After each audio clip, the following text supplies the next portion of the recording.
Здравейте хора, и както вече сте разбрали от заглавието, днес ще играем ще се опитаме да бием играта наречена Майнкрафт. Сега да видим създаване си нов свят на оцеляване на нормално. Има един лесен гейм трик, който искам да ви кажа. Ако тук на вас ви пише по принцип normal, тук ако го кликнете и трябва да пише peaceful, това означава, че мобовете през нощта няма да се спаунват и даже не се брои като такова, не се брои като чит. Така че това ще е много яко. За сега ще го направя на easy.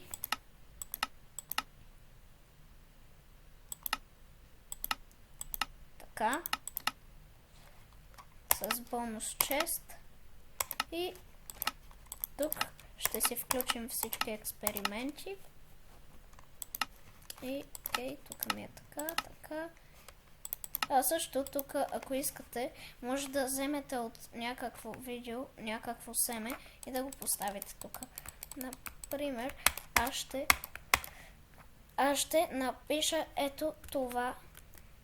ето това семе. Моля да не умра. И ще си нарисувам едно смайли човече. Така, това ще ни се казва Сида. Моля да не умра. Пък играта ще ни се казва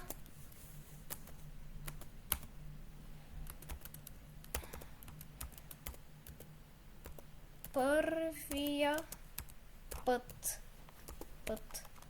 Така.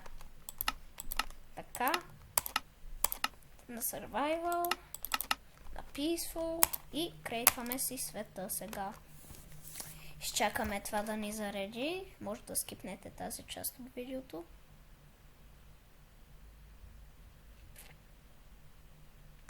Така хора, спалнахме се и на едно дърво изглежда. Но къде ни е бонус честа, не мога да ви кажа. Знаете ли кое е първото нещо, което трябва да се прави в Майнкрафт? Аз, понеже съм играл тази игра и преди, мога да ви кажа, че първото нещо в Майнкрафт е, ако имате бонус чест, да си вземете бонус честа и торчовете около него. За тези от вас, които не знаят английски, извинявайте. Но по принцип първото нещо, което трябва да се направи в Майнкрафт е да се чупи дърво. Сега ние ще отидем и ще видим място, където да отидем, за да ни е по-яко просто. А и също трябва много да убивате овце, защото от тяхната вълна си правите легло, с което може да проспите вечерта и да не ви се спамват мобове и всякакви гадове. Но също, за да имате храна. Сега, разбира се, не ми даде едно.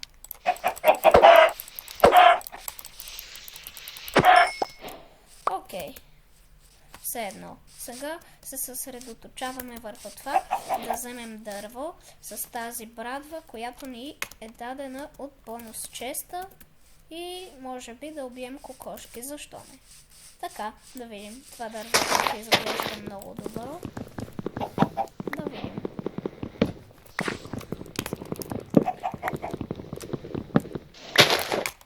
И както вече може да видите, за тези, които са нубове, има си книжка. Аз не съм нуб, но просто обичам да ми е полезно всичко. Така, крафтваме с планкове. Един крафтинг тейбъл. Както вече може да видите, имаме кирка. Така че ще си запазим този крафтинг тейбъл за по-късно. Сега да се съсредоточим върху намирането и убиването на овце. За тези от вас, които не обичат такива неща, моля да ме извинят. Но просто това трябва да се прави в Майнкрафт, да се убиват овце, за да оцелееш. Не само това да е, ама това е една от първите стъпки. И също мисля, че поредицата ще стане около 20 епизода, ако не искам да умирам, защото наистина не за първи път играя Майнкрафт, но не съм играл от много отдавна. И много се надявам да не умра, защото ако умра, не че не мога пак да се съживя, обаче няма да е хубаво и ще свърши поредицата. Между другото, ако тази поредица събере 5 лайка, ще направя друга поредица в Майнкрафт, ако искате, която ще е на хардкор.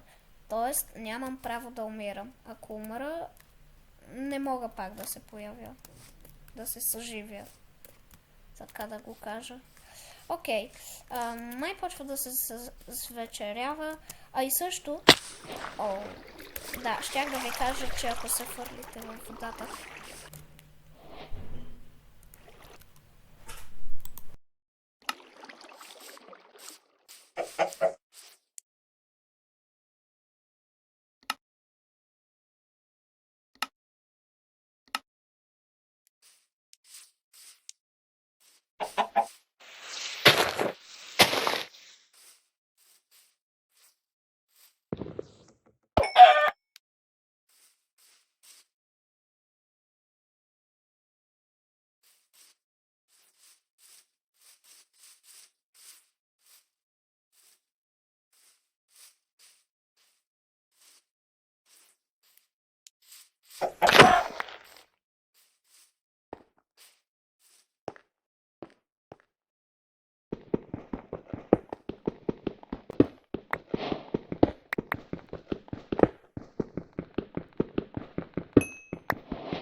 и така хора, тук си правим това.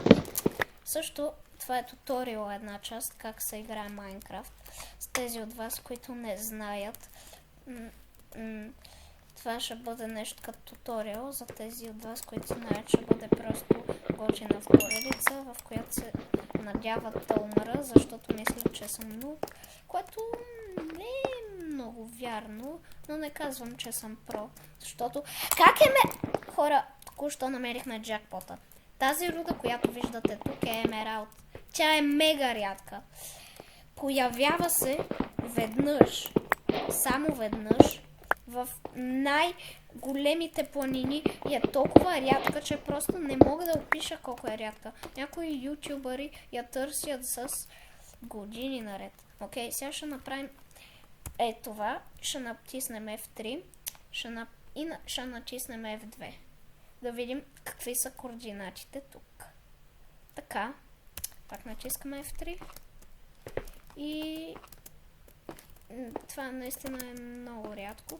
И отиваме за Iron. Това нещо, което виждате тук. Ни трябва още едно, за да си направим Iron кирка, с която да отидем да копаем диаманти. И ето още един Iron ето тук. По-хубаво от един са. Между другото, в апдейта последния, ако знаете, играта става много модерна. Са добавили много нови блокове. И ако искате да знаете какви са и да има още туториали в канала, харесате този видеоклип и се абонирайте за канала. Защото не ми просто така ще ми стане по-приятно всякаш. И тук намерихме още айрон, за малко да го пропусна. И само един. Нищо, един, кой ти го дава. Така, ще видя тук дали имам нещо.